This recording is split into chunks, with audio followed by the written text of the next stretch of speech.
And fostering discrimination, as private and charter schools will not be forced to accept all students, including those with disabilities. This is not just an education issue, it is a justice issue, a civil rights issue, a future of this nation issue, and we will not be silent.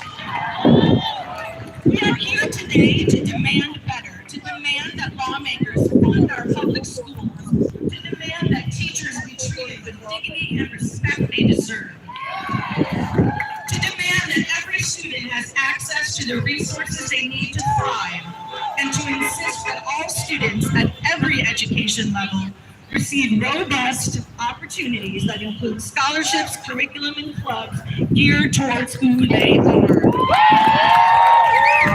And we're not just here to demand, we are here to act. We will write, we will call, we will vote. We will hold those in power accountable, because if they think they can dismantle public education without a fight, they have underestimated us.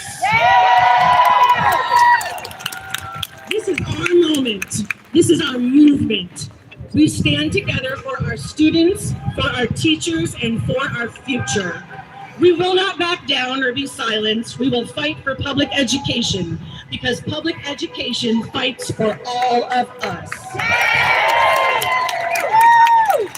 Thank you. You can find Midland's Apple on Blue Sky and on Facebook, womp womp, until we find an alternative. So, thank you very much. Thank you. Now we have Stan, a concerned citizen that just has one quick request. Hi, my name is Stan Frick. I'm a 79-year-old South Carolinian born and bred. I have one request. It's so easy. Call your senators and representatives at least twice or 3 times a week. It's so simple. You can do it from your living room. You say simple things. They are required to keep track. Make it simple. Make it clear. And keep track of pros and cons. Call your senators and your representatives at least 3 times a week.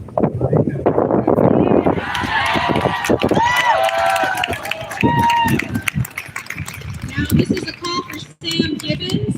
It's time to come up here.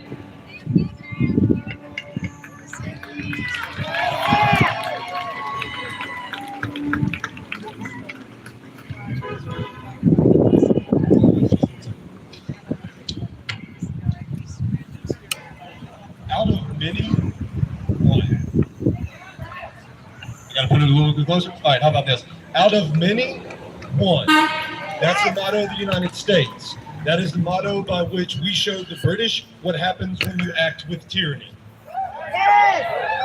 First off, thank you. Thank you to my local organizers. I am Sam Gibbons. I am the state rep or the state liaison for the 5051 movement. I pulled the permit for today, and we have another permit that I'll talk about here in a minute. First off, what brought me here? Apple. I was a high school teacher for 8 years down the road. I taught social studies. As a Marine, as a Citadel grad, trying to get the understanding of my students' heads that their voice was important, that their thoughts were relevant, and that the understanding of the civic system around them is imperative was 8 years of struggle. I do not think we have that problem anymore. What I put it up to, though, was this concept of self-efficacy. Does my input matter? And I found that oftentimes they neither felt like their ability to affect their grades directly translated to their ability to affect other things. I want my students to feel empowered. If they are out here today, because many of them are, or in places, far flung, in the military, wherever, you are empowered. Use your voice. It will carry you far.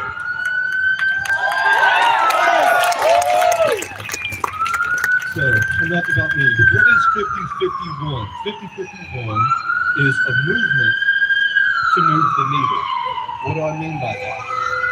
Well, people love to correct you whenever you say we're a democracy. No, we're a republic.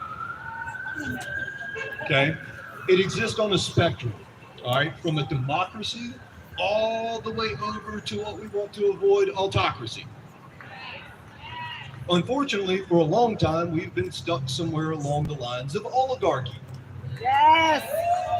So I see 5051 as an opportunity to move the needle in a way that I could not in my years of public education. We are an oligarchy. We are controlled by higher powers that have the money, have the access, have the ways to get the things that they want to get done, and not by us. Unfortunately, our current administration seems to want to move the needle from just autocracy more to the autocracy side, or oligarchy, I apologize, from oligarchy into the autocracy side. We cannot allow that to happen. That cannot stand. The oath that I took impairs me, it gets me, it implores me to stand up and to march forward till my last breath against that. Luckily for us, South Carolina's motto is while I breathe, I hope. So they better get to working fast. So obviously, as our movement here in the state, I want to empower the people. Man, y'all feel pretty empowered today. Some good speeches. Give a round of applause for our speakers.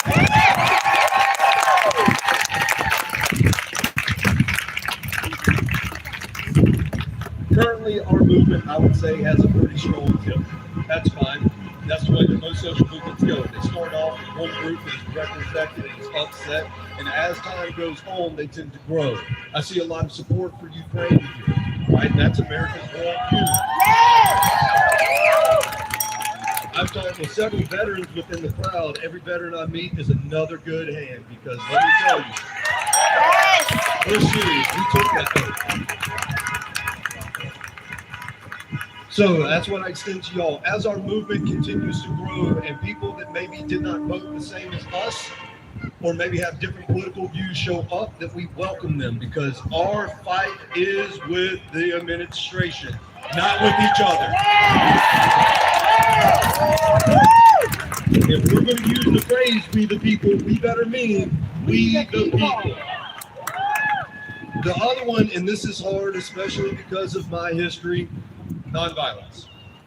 Yes. It is important, though. I recognize the importance of that the movements that have the biggest impact on the United States and on the world were nonviolent. Yes. Even in the face of hatred, even in the face of action, maintaining that desire to fight back and keeping that from having you hurt others is what will make us the winners in the end.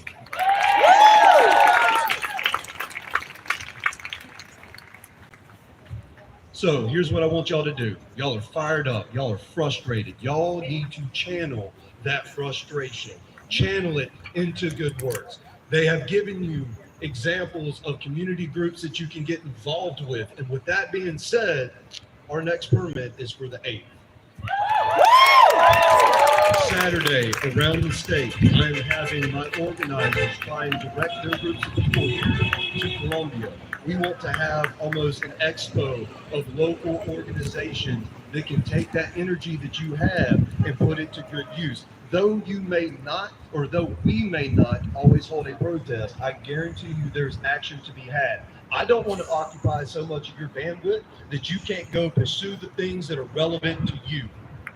Yes. Don't worry, we'll come back frequently though to let them know how we really feel. So our goal is to host 9 town halls across the state in order to meet with all the representatives. I want to see a chance for us, we the people, to have a direct contact to our congressman. We're in a red state. I understand it's going to be hard, but if you are going to do stuff in plain view, you better be able to stand up and defend it.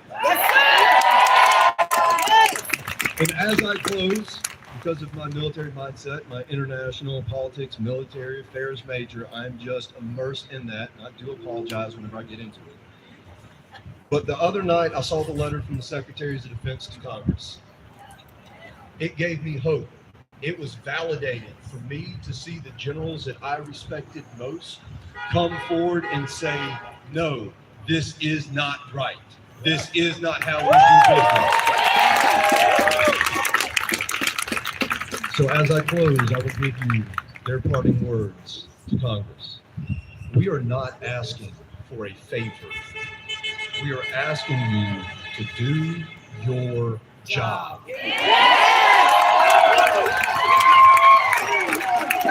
So may we heed the words of George Washington, and for now, under the banner of 5051, avoid partisanship, because the real threat is autocracy, and if we lose, it does not come back.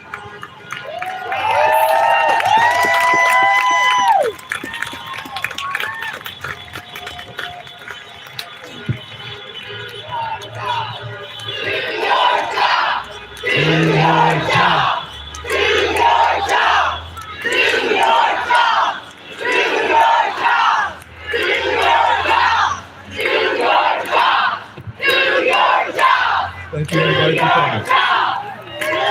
We'll see y'all again on Saturday. 12 to 3 on Saturday.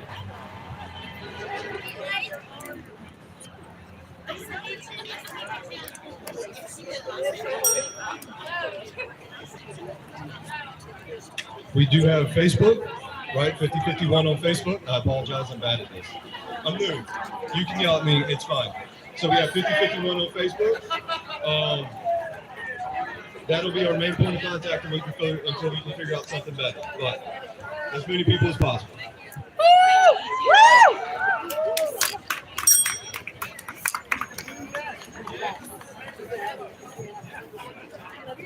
Thank you. Thank you. You know, some people don't like to shop at T-Mobile.